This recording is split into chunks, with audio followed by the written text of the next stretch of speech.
अस्सलाम वालेकुम। सही मुस्लिम की हदीस है, हजरत अबू हुरैरा रजी अल्लाह अन्हु अपना वाक्य बयान करते हैं कि मैं अपनी मुशरिका माँ को इस्लाम की दावत दिया करता था। एक मर्तबा मेरी माँ ने रसूलुल्लाह के बारे में एक नागवार बात कही तो मैं फौरन दरबार रसूल पहुंचा रोते हुए और कहने लगा, या रसूलुल्लाह, मैं अपनी वालिदा को इस्लाम की दावत दे रहा था तो वो इनकार करने लगी। आज भी मैंने उसको इस्लाम की दावत दी तो उसने मुझे ऐसी बात सुनाई जिसका ताल्लुक आपसे था। आप अल्लाह से दुआ करें कि वो अबू हुरैरा की माँ को हिदायत दे। इस हदीस से हमें पता चलता है कि अबू हुरैरा को अपनी माँ की हिदायत की कितनी ज्यादा फिक्र थी, कितनी ज्यादा। अगर उन्हें अपनी माँ की हिदायत की फिक्र न होती तो क्या वो कहते रसूलुल्लाह से कि आप मेरी वालिदा के लिए हिदायत की दुआ कर दें? नहीं ना। पहले तो वो खुद ही कोशिश में लगी रही कि मेरी माँ ईमान ले आए ताकि जहन्नम की आग से बच जाए और जन्नत में रहे।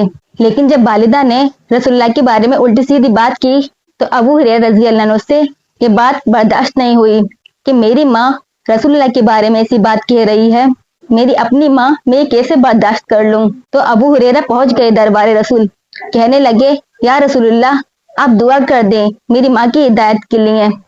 आपने दुआ फरमाई, ए परवरदिगार, तू अबू हुरैरा की माँ को हिदायत दे।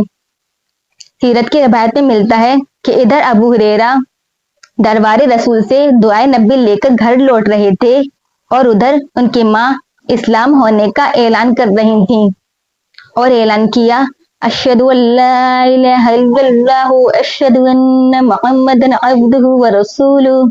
और फिर जब तक उनकी माँ जिंदा रही अबू हुरैरा ने हज नहीं किया। क्यों? क्योंकि वो हमेशा अपनी माँ की खिदमत में ही लगे रहते थे। ये होता है माँ का मर्तबा। और हमारी सोसाइटी में, हमारे मुआशरे में कहीं कहीं देखा जाता है कि लोग माँ को समझते हैं कि वो कोई बहुत हकीर सी चीज है और माँ का क्या मुकाम कि उसके कदम तले तो जन्नत रखी है अल्लाह ताला ने। अल्लाह ताला हम सबको इस्लाम की तालीमात पर अमल करने की तौफीक दे। रब्बिरहमहुमा कमा रब्बयानी सगीरा, रब्बिरहमहुमा कमा रब्बयानी सगीरा, रब्बिरहमहुमा कमा रब्बयानी सगीरा। आमीन।